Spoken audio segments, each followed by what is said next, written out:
Hawak na ng mga pulis ang siyam na suspect sa pag-atake sa Matanao Municipal Police Station sa Davao del Sur.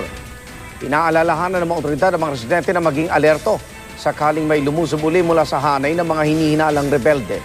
Saksi si Emil Sumangil. Mula labas hanggang sa detention cell at maging sa mismong opisina ng hepe ng Matanao Police, tadtad ng tama ng bala Municipal Police Station ng bayan. Kasunod ng paglusob ng mga hinihinalang miyembro ng New People's Army kahapon ng madaling araw. Hindi bababa sa 500 bala mula sa M16 at AK-47 assault rifle ang tumama sa istasyon. Ayon sa inisyal na pagsisiyasat ng PNP Soco.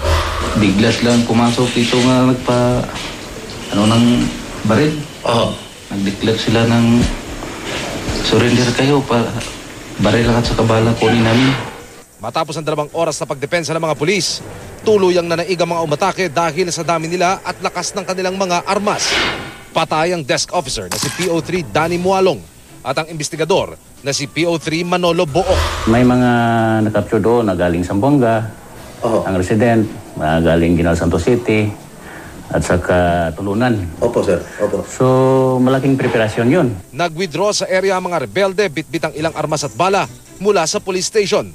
Humabol ang mga sumaklolong sundalo pero pagdating sa Barangay Asbang, pinasabugan naman sila at pinaulanan ng bala. 7 sundalo ang patay. Putok lang kami na putok, sir, para hindi sila makalapit. Nakikita niyo ba sila? Makikita namin, sir, malapit lang, sir eh. Narinig namin yung command ng commander nila. Makita namin sila sa taas, pati yung sa harap, sir. Yung commander ho ba lalaki ba Babae po, sir, yung narinig namin nagkukuman, sir.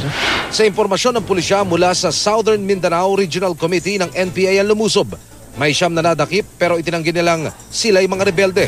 Bagamat inaming may kinalaman sila sa pag-atake. Kinuha raw ang kanilang serbisyo sa halagang 800 piso para bantayan ang isang lugar di kalayuan sa inataking police station. Wala pang opisyal na reaksyon ng pamunuan ng NPA sa alegasyon. Ginamit niya sa amin pagpunta yung cellphone.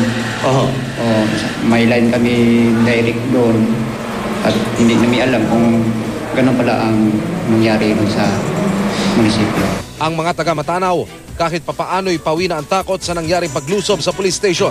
Pero mananatili raw silang mapagmatiyag sa sitwasyon. Yung nagbaril na dyan sa munisipyo. Kaya hindi na lang kami pumunta dito. Pero na okay na, malinaw na. Back to normal na po. Kasi dito sa Matanao, peaceful man dito. Yung nangyari po kagabi, Na-surprise kami. Pebrero ng nakaraang taon nang atakihin ng NPA ang 2 plantasyon ng pinya sa Bukidnon naman na nasa hilaga ng Davao del Sur. Bilang parusa raw sa pananamantala sa mga manggagawa ng mga taniman at pagsira sa kalikasan. 1 ang patay habang 3 ang sugatan. Mula rito sa Matanao, Davao del Sur, ako si Emil Sumangil ang inyong saksi.